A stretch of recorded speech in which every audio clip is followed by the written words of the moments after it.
So this next slide is talking about the special clause for suicide. Okay.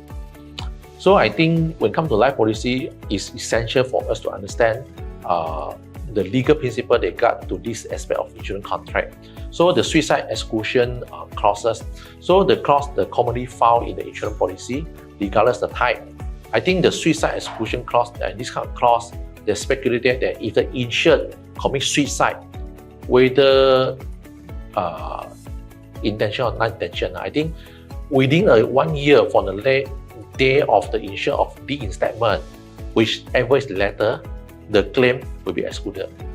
So second instance, there's been some insured they may choose to return all pay premium to the beneficiary without paying out the sum assured.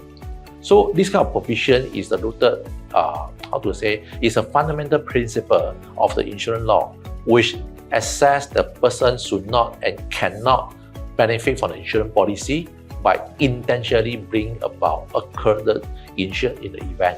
So when it comes to legal framework, it's very important to note under the penal code, suicide is not considered offense. However, attempted the suicide is unlawful. So this is a legal necessarily play a significant role in the insurance context. So if the insured, whether purposely or not intentionally, they commit suicide after the exclusion, the period that's been usually 1 year, then the claim become payable. This is because by specific the exclusion period, the insured that's been essentially assuming the risk after that time frame. So by providing the suicide, I think suicide is a cause of death. So as long as they over the period of 1 year, the insurance company, they will honor and pay out the claim. So the next special clause is children policy and vesting. So today we're going to focusing on another so-called the concept, the children policy. When we talk about child policy, as particularly we are referring to the age. So there's been in most cases the policy owner is adult, I think should not be an issue. However, if the policy bought by the parent, there is a legal guardian and they bought the policy for the children. So they have the so-called policy owner, they must be adult, and usually it's either one of parent, it can be father, can be mother. So in the essence of parent, the legal guardian of any close relative of the children, they can apply for life insurance coverage for the life of child who act as the proposer or policy owner of the life insurance application on the life of children. So the waiver of premium in the event of death or permanent disability of the policy owner will be ensure the future premium is waived.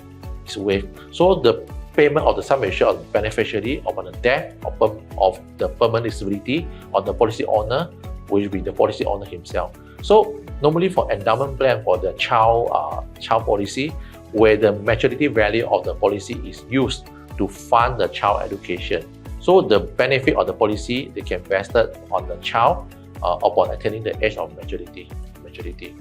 Okay, so now we move to the next slide.